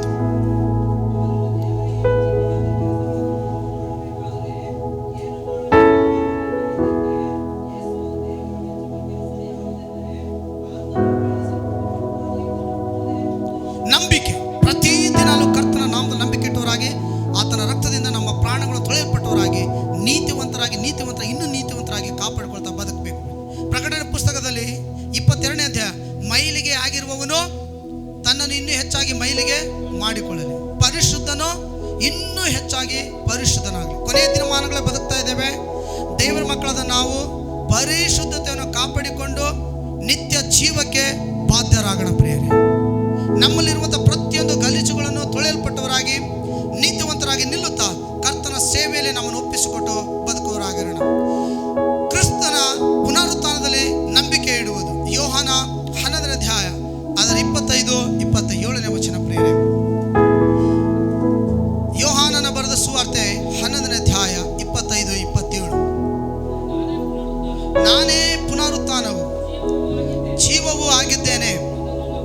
ನನ್ನನ್ನು ನಂಬುವವನು ಸತ್ತರೂ ಬದುಕುವನು ಪ್ರಿಯರೇ, ಸತ್ತರೂ ಬದುಕುವನು. ಹಾಲೆಲೂಯಾ, ದೇವರ ನಾಮಕ್ಕೆ ಸ್ತೋತ್ರವಾಗಲಿ. ನನ್ನನ್ನು ನಂಬುವವನು ಸತ್ತರೂ ಬದುಕುವನು. ಅದು ಎಲ್ಲಿ? ನಮ್ಮ ಪ್ರಾಣಗಳಲ್ಲಿ ನಾವು ಬದುಕುವರಾಗಿದ್ದೇವೆ. ದೇವರಿಗೆ ಸ್ತೋತ್ರವಾಗಲಿ. ಸಮಯದಲ್ಲಿ 5ನೇದಾಗಿ ಕನ್ಕ್ಲೂಷನ್, ಕ್ರಿಸ್ತನಲ್ಲಿ ಪ್ರಾರ್ಥನೆ, ಕ್ರಿಸ್ತನ ಸುವಾರ್ತೆ, ಕ್ರಿಸ್ತನ ಸೇವೆ ಕಾಪಾಡಿಕೊಂಡು ಇನ್ನೂ ನಂಬಿಕೆಯಿಂದ ಜೀವಿಸುವುದೇ ನಮ್ಮ ಆದ್ಯ ಕರ್ತವ್ಯವಾಗಿರಲಿ. ಯೋಹಾನನ ಬರೆದ ಸುವಾರ್ತೆ 11:27, ಯೋಹಾನನ ಬರೆದ ಸುವಾರ್ತೆ 8:30-32ನೇ ವಚನ ಪ್ರಿಯರೇ. ಇದರಲ್ಲಿ ಸ್ಪಷ್ಟವಾಗಿದೆ, ಕ್ರಿಸ್ತನಲ್ಲಿ ನಾವು ಪ್ರಾರ್ಥನಾ ಪೂರ್ವಕವಾಗಿ ನಮ್ಮ ಪ್ರಾಣವನ್ನು ಕಾಪಾಡಿಕೊಳ್ಳೋಣ, ನಂಬಿಕಸ್ಥರಾಗಿ ನಮ್ಮ ಪ್ರಾಣವನ್ನು ಕಾಪಾಡಿಕೊಳ್ಳೋಣ. ದೇವರ ವಾಕ್ಯಗಳನ್ನು ಓದೋದ್ರ ಮೂಲಕವಾಗಿ ಅದನ್ನು ಧರಿಸಿಕೊಂಡವರಾಗಿ ಅದರಲ್ಲೇ ನಮ್ಮನ್ನು ನಾವು ಸಂಪೂರ್ಣವಾಗಿ ಈಜುತ್ತಾ, ವಾಕ್ಯದಲ್ಲಿ ಈಜುತ್ತಾ ಪ್ರಾರ್ಥನಾ ಪೂರ್ವಕವಾಗಿಯೇ ನಾವು ಕಾಲ ಕಳೆಯೋಣ. ಒಂದು ದಿನ ಈ ಲೋಕ ಬಿಡುವರಾಗಿದ್ದೇವೆ. ದೇವರ ರಾಜ್ಯ ನಮಗೆ ಪ್ರಾಪ್ತವಾಗಲಿ ಪ್ರಿಯರೇ. ನಾವು ಉಳಿದಿರುವುದು ದೇವರ ಕೃಪೆಯಾಗಿದೆ. ಈ ದಿನ ತನಕ ನಮ್ಮ ಪ್ರಾಣವನ್ನು ನಾವು ಶುದ್ಧೀಕರಿಸಿಕೊಳ್ಳುತ್ತಾ ಹೋಗೋಣ. ನಮ್ಮ ಪ್ರಾಣವನ್ನು ಕ್ರಿಸ್ತನಲ್ಲಿ ಕಾಪಾಡಿಕೊಳ್ಳೋರಾಗಿರೋಣ. ದೇವರ ರಾಜ್ಯದಲ್ಲಿ ನಾವು ಸೇರಿಸೋದಕ್ಕಾಗಿ ಪ್ರಾರ್ಥನೆ, ನಂಬಿಕೆ ಕಾರ್ಯ, ದೇವರ ವಾಕ್ಯ, ಸುವಾರ್ತೆ ಮತ್ತು ವಿಶೇಷವಾಗಿ ದೇವರ ಸೇವೆಗಳಲ್ಲಿ ನಮ್ಮನ್ನು ತೊಡಗಿಸಿಕೊಳ್ಳುತ್ತಾ ಜೀವಿಸ್ತಾ ಸಾಗೋಣ ಪ್ರಿಯರೇ. ವೆರಿ ಇಂಪಾರ್ಟೆಂಟ್ ಪಾಯಿಂಟ್ಸ್ ಕರ್ತನ ವಾಕ್ಯದಲ್ಲಿ ನಾವು ಮುಖ್ಯವಾದದ್ದು ನೋಡ್ತಾ ಇದ್ದೇವೆ. ಮಾರ್ಕನ ಬರೆದ ಸುವಾರ್ತೆ 8ನೇ ಅಧ್ಯಾಯ 34-37 ಈಗ ನೋಡೋಣ. Very very important. ಪ್ರಾಣದ ಕುರಿತು ದೇವರ ವಾಕ್ಯ ಸ್ಪಷ್ಟವಾಗಿ ಮಾತನಾಡೋದು ನಾವು ನೋಡ್ತೇವೆ. ಮಾರ್ಕನ ಬರೆದ ಸುವಾರ್ತೆ 8ನೇ ಅಧ್ಯಾಯ 34-37.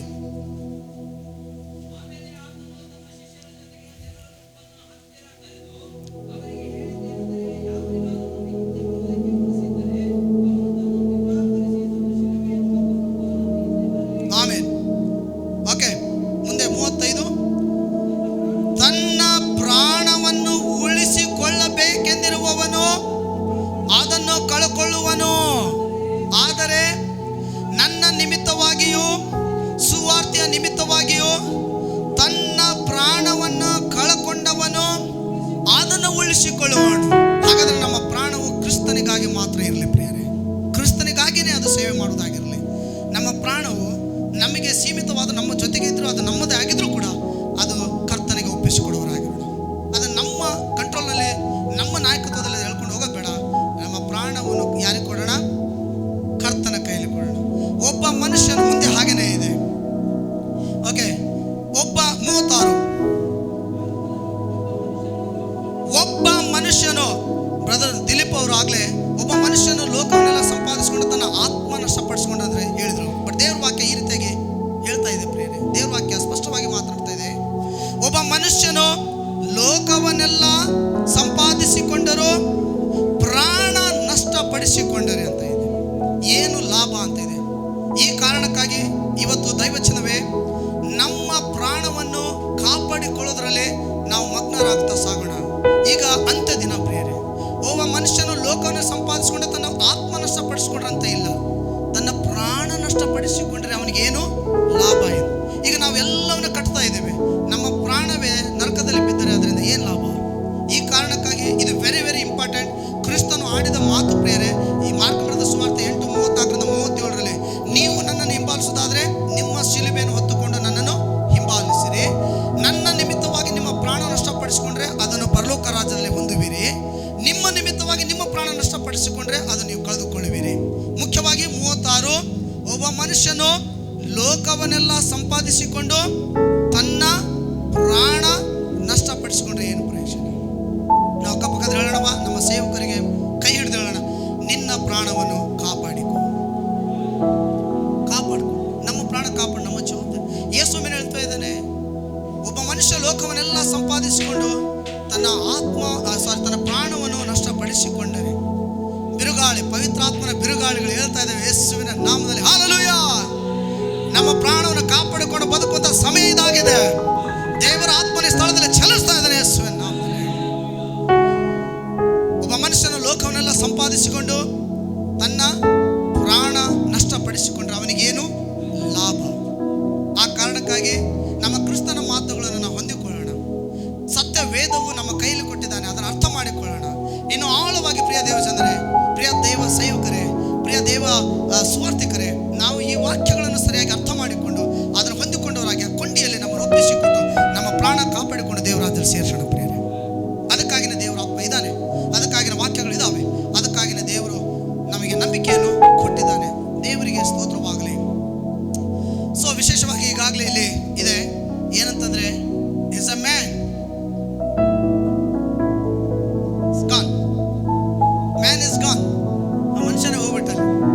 ಹಾಗೆ ಸೊ ಕೊನೆ ಕನ್ಕ್ಲೂಷನ್ ಅಲ್ಲಿ ಇದ್ದೇನೆ. It's going to be turn off. So ನಮ್ಮ ಆತ್ಮ ಮತ್ತು ಪ್ರಾಣ ಶರೀರ ಮೂರು ಬಹಳ ಮುಖ್ಯವಾಗಿದೆ. ಈ ಮೂರು ಭಾಗಗಳು ದೇವರಿಗೆ ಮಾತ್ರ ಮೆಚ್ಚುಗೆಯಾಗಿರಬೇಕು. ಆದರೆ ನಮ್ಮ ಫೋಕಸಿಂಗ್ ಹೆಚ್ಚೆಚ್ಚಾಗಿ ನಮ್ಮ ಪ್ರಾಣದ ಕಡೆಗೆ ಹೆಚ್ಚಿನ ಗಮನವನ್ನು ಇರಬೇಕು. ಯಾಕಂದರೆ ದೇವರ ಆತ್ಮ ನಮಗೆ ಸಹಾಯ ಮಾಡುವವನಾಗಿದ್ದಾನೆ. ಆ ದೇವರ ಆತ್ಮನ ಸಹಾಯದಿಂದಲೇ ನಾವೀಗ ಉಳಿದುಕೊಂಡಿದ್ದೇವೆ, ನಡೀತಾ ಇದ್ದೇವೆ, ದೇವರ ಕಾರ್ಯ ಮಾಡ್ತಾ ಇದ್ದೇವೆ, ಪ್ರಾರ್ಥಿಸ್ತಾ ಇದ್ದೇವೆ, ಕುಳಿತುಕೊಂಡಿದ್ದೇವೆ, ವಾಕ್ಯ ಕೇಳ್ತಾ ಇದ್ದೇವೆ, ವಾಕ್ಯವನ್ನು ತೆಗೆದುಕೊಳ್ತಾ ಇದ್ದೇವೆ. ದೇವರ ಆತ್ಮನ ಸಹಾಯದಿಂದಲೇ ಎಲ್ಲ ಕಾರ್ಯಗಳು ನಡೀತಾ ಇದೆ. ಇಲ್ಲಿ ದೇವರ ಆತ್ಮನು ಚಲಿಸಿದ್ದಾನೆ, ಚಲಿಸುತ್ತಾ ಇದ್ದಾನೆ, ಚಲಿಸುವನಾಗಿದ್ದಾನೆ, ಆತನು ಇದ್ದಾನೆ, ಇರುವವನಾಗಿದ್ದಾನೆ, ನಮ್ಮ ಮಧ್ಯದಲ್ಲಿ ತನ್ನ ಕಾರ್ಯಗಳನ್ನು ಪ್ರಕಟಿಸಿಕೊಂಡಿದ್ದಾನೆ. ಆ ವಾಕ್ಯಗಳನ್ನು ಅರ್ಥ ಮಾಡಿಕೊಳ್ಳುವಂಥ ಆತ್ಮಿಕ ಕಣ್ಣುಗಳನ್ನು ಇವತ್ತು ತೆರೆದಿದ್ದಕ್ಕಾಗಿ ನಾನು ದೇವರಿಗೆ ಸ್ತೋತ್ರಗಳನ್ನು ಸಲ್ಲಿಸ್ತಾ ಇದ್ದೇನೆ. ದೇವರ ಆತ್ಮನ ಮಧ್ಯದಲ್ಲಿ ಕಾರ್ಯ ಮಾಡೋದಕ್ಕಾಗಿ ಚಪ್ಪಳ ತಟ್ಟೆ ಕರ್ತವ್ಯ ಸ್ತೋತ್ರ ಸಲ್ಲಿಸೋಣ. ನಮ್ಮ ಆದ್ಯ ಕರ್ತವ್ಯ ನಮ್ಮ ಪ್ರಾಣವನ್ನು ಕಾಪಾಡೋದಾಗಿರಲಿ, ನಮ್ಮ ಆದ್ಯ ಕರ್ತವ್ಯ ದೇವರ ರಾಜ್ಯದಲ್ಲಿ ನಮ್ಮ ಪ್ರಾಣವನ್ನು ಸೇರಿಸೋದಾಗಿರಲಿ ಪ್ರಿಯರೇ. ನಾವೇನೇ ಯುದ್ಧ ಮಾಡ್ತಾ ಇದ್ದೀವಿ ಅಂದ್ರೆ ನಮ್ಮ ಪ್ರಾಣವನ್ನು ಕಾಪಾಡೋದಕ್ಕೆ ಯುದ್ಧ ಮಾಡೋರಾಗಿದೆ. ನಮ್ಮ ವೈರಿಯು ಸೈತಾನನಾಗಿದ್ದಾನೆ. ಆತನ ಬರುವಂಥ ಪ್ರತಿಯೊಂದು ಉಪದ್ರವಗಳು, ಸೈತಾನನ ಎಲ್ಲ ಕೆಡುಕುತನದ ಕಾರ್ಯಗಳು ನಾಸರೇತಿನ ಯೇಸುವಿನ ನಾಮದಲ್ಲಿ ಬಂಧಿಸೋದಕ್ಕಾಗಿ ಶಕ್ತರಾಗ್ರಿ. ಆ ನಿಮ್ಮ ಪ್ರಾಣವನ್ನು ಕದ್ದುಕೊಳ್ಳೋದಕ್ಕಾಗಿ, ನಿಮ್ಮನ್ನು ಹಾಳು ಮಾಡೋದಕ್ಕಾಗಿರುವಂಥ ಎಲ್ಲ ದುಷ್ಟಾತ್ಮನ ಕಾರ್ಯಗಳು ಯೇಸುವಿನ ವಾಕ್ಯದ ಬಲದಿಂದ ಪವಿತ್ರಾತ್ಮ ಶಕ್ತಿಯಿಂದ ಬಂಧಿಸುವರಾಗ್ರಿ. ಯಾಕಂದರೆ ನಮ್ಮ ಸೇವೆಯು ದೇವರ ವಾಕ್ಯದ ಆಧಾರದ ಮೇಲೆ ನಡೆಯುವುದಾಗಿರಬೇಕು. ನಮ್ಮ ಸಭೆಗಳು ಪವಿತ್ರಾತ್ಮನ ಶಕ್ತಿಗಳ ಮೇಲೆ ಕಟ್ಟಲ್ಪಡೋದಾಗಿರಬೇಕು. ಈ ಯೇಸು ಸ್ವಾಮಿ ಮತ್ತೊಂದು ಸುವಾರ್ತೆ 16:17 ಹೇಳುವನಾಗಿದ್ದಾನೆ, ಬಂಡಿಯ ಮೇಲೆ ಸಭೆಯನ್ನು ನಾನು ಸ್ಥಾಪಿಸುವನಾಗಿದ್ದರೆ ಪಾತಾಳದ ಶಕ್ತಿ ಇದನ್ನು ಸೋಲಿಸಲು ಆಗುವುದಿಲ್ಲ. ಪರಲೋಕ ರಾಜ್ಯದ ಬೀಗದ ಕೈ ಪೇತ್ರನೇ ನಾನು ನಿನಗೆ ಕೊಡುವನಾಗಿದ್ದೇನೆ. ಇಂತಹ ಬಂಡಿಯ ಮೇಲೆ ಸಭೆಯನ್ನು ಕಟ್ಟುವರಾದ ನಾವುಗಳು ಬಲಿಷ್ಠರಾಗಿ, ಬಲಿಷ್ಠ ಜನಾಂಗವಾಗಿ ನಿಂತು ಬಲಿಷ್ಠ ದೇವರನ್ನು ಆರಾಧಿಸುವರಾಗಿ ನಮ್ಮ ಪ್ರಾಣವನ್ನು ಕಾಪಾಡೋದಕ್ಕಾಗಿ ಸಿದ್ಧರಾಗೋಣ ಪ್ರಿಯರೇ. ದೇವನಾಮಕ್ಕೆ ಸ್ತೋತ್ರವಾಗಲಿ. ನಮ್ಮ ಕರ್ತನು ಈ ಪ್ರಾಣವನ್ನು ಕಾಪಾಡೋದಕ್ಕಾಗಿ ತನ್ನ ರಕ್ತವನ್ನು ಕೊಟ್ಟಿದ್ದಾನೆ. ಈ ಒಂದು ಪ್ರಾಣವನ್ನು ಕಾಪಾಡೋದಕ್ಕಾಗಿ ಸ್ತ್ರೀಯಲ್ಲಿ ಹುಟ್ಟಿದವನಾಗಿದ್ದಾನೆ, ಸ್ತ್ರೀಯ ಸಂತಾನ ಜನ್ಮ ತಾಳನಾಗಿದ್ದಾನೆ. ಈ ನಮ್ಮ ಪ್ರಾಣವನ್ನು ಕಾಪಾಡೋದಕ್ಕೆ ತನ್ನ ಆತ್ಮವನ್ನೇ ನಮಗೆ ಕೊಟ್ಟಿದ್ದಾನೆ. ಇದೇ ಪ್ರಾಣದ ಸಂರಕ್ಷಣೆಗೋಸ್ಕರವಾಗಿ ಪ್ರವಾದಿಗಳು ಯುದ್ಧ ಮಾಡಿದರು, ಸುವಾರ್ತಿಕರು ಯುದ್ಧ ಮಾಡ್ತಾ ಇದ್ದಾರೆ, ಸೇವಕರು ಯುದ್ಧ ಮಾಡ್ತಾ ಇದ್ದಾರೆ. ಈ ಪ್ರಾಣವನ್ನು ಕಾಪಾಡುವುದೇ ನಮ್ಮ ಆದ್ಯ ಕರ್ತವ್ಯವಾಗಿರಲಿ ಎಂಬುದಾಗಿ ಹರ್ಷಿಸಿ